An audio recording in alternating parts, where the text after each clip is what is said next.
if you want to keep your fish happy, even in South Florida, it's gonna cost you. That's one factor you definitely need to factor in before getting a pond. What's happening, guys? Alright, so today I want to give you an in-depth review on how I heat the pond behind me. It's 2,000 gallons. There's fish in there ranging from tiger shovel-nosed catfish all the way to koi. I live in South Florida. You wouldn't think you need to heat the pond, but I can assure you, you do. We've had nights here recently all the way as low as 42 degrees. We're gonna get nights that are gonna be comparable and maybe even lower in temperature. I've had the pond behind me without the proper heater, which I now have on it, get to 62 degrees. And that was at a 42 degree night. So I had to actually trickle in 72.5 degree well water throughout the night to stabilize that temperature. During that time, I actually had the heater I'm going to show you on the way, but it didn't arrive yet. So let's get into the heater. Alright, so here's how I have the heater set up. I have a 950 gallon per hour pump about 5 inches off of the bottom. That pumps water into a 2500 bio pressure filter. They say it's good for like 1,600 gallons. I would not use that for 1,600 gallons by itself. I also have a filter that I made over there in a 55 gallon trash can. That's my main primary filter.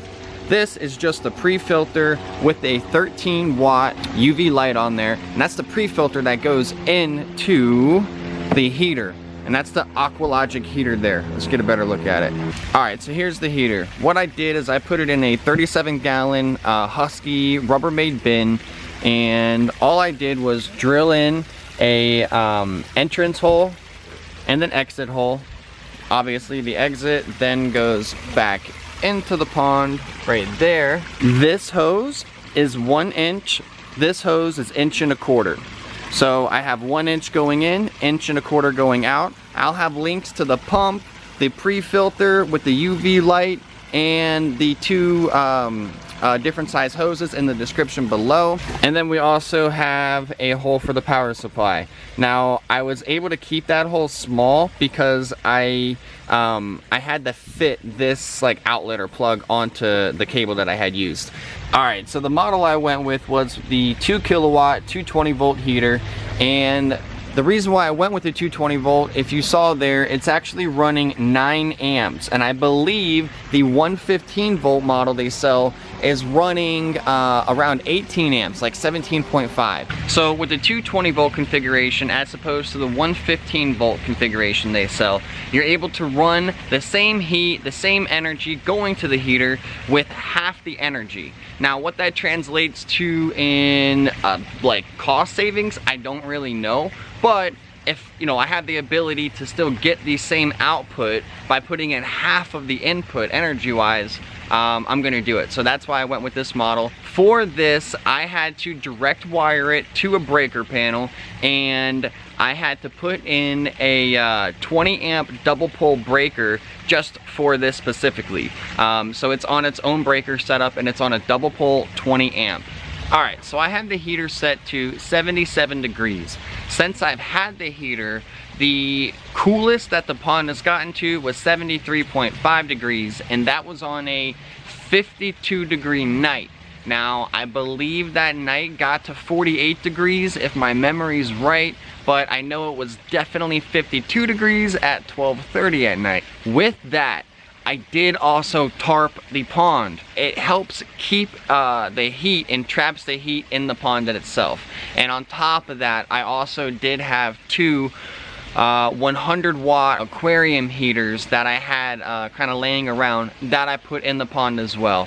So that also definitely helped. Those heaters aren't going to affect the temperature of the pond, but they are going to emit heat, and that heat, with it being trapped with the tarp over top of the pond, is going to help retain it within it. So if you were to put your hand underneath of the tarp but not in the water, it's going to be much warmer in that part than it will be in the actual air outside of the pond, and that's what I've been doing as well. So note, yeah, it did only get to 73 degrees on maybe a 48-degree night, but I did tarp it and I did have 2 100-watt heaters in the pond. When it comes to tarping the pond, you don't want to cover it completely. You still want that gas exchange to happen. You still want gases to escape. You want oxygen still to enter the water, and you don't want to suffocate your fish. I have a 12-foot diameter pond and my tarp is 18 by 10.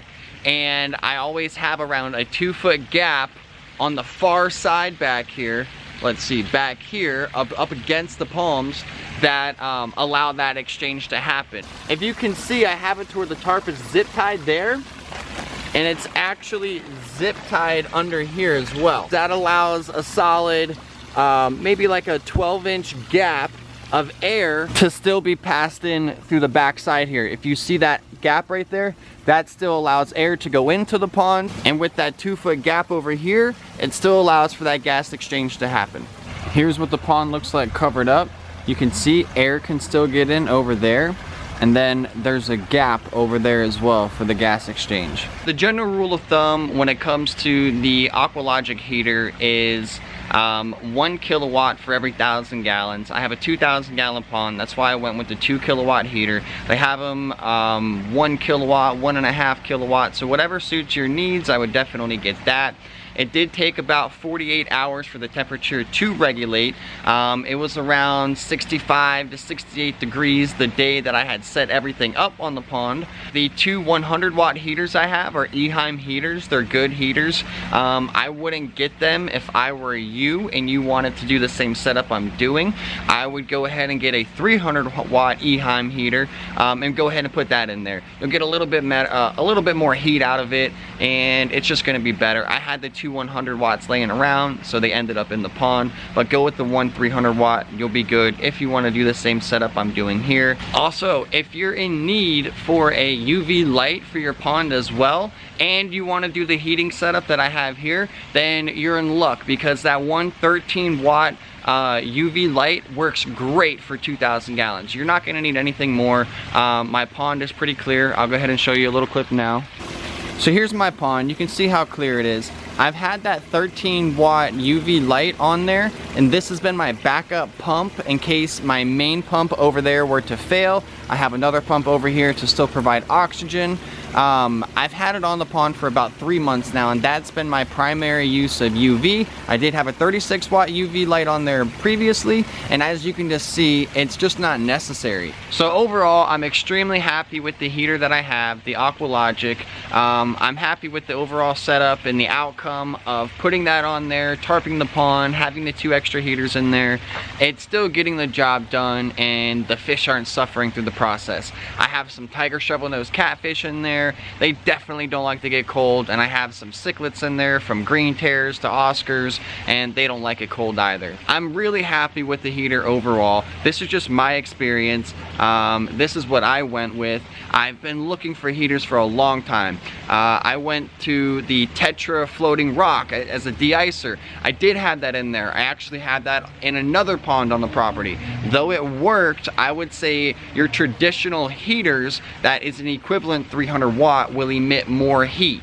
So I would not go that route. If you're gonna buy a heater and you need to heat your pond some way, definitely go the traditional heater route. Avoid the rocks. I mean, unless you're up north and you just need that hole in the ice for the gas exchange, and you have koi and they're gonna be able to tolerate the temperatures, then get what it's designed for, and that's what it's designed for. But it's not designed to actually heat the pond. And I've even gone as far as buying a spa hot tub heater to try and heat this thing up. But the temperature variant was just too much. It was like a 10-degree variant. So it would kick on after 78 degrees, but say I wanted it to kick off at 80 degrees, it would kick off around maybe like 6 to 10 degrees above 80 degrees, and then not kick on until it went back below that 78. You know, the options are kind of limited out there, and the price to get an adequate option like what I have now, it's not cheap. The heater that I just got was $700, and it cost me $100 to have it you know, wired up to have the breakers to do everything right. So, you know, I have $800 into properly heating the pond on top of the 2 extra heaters I had laying around and the tarp. But yeah, that's my experience. I hope that helped you guys. If you have any questions, please let me know in the comments below, and I'll catch you next time.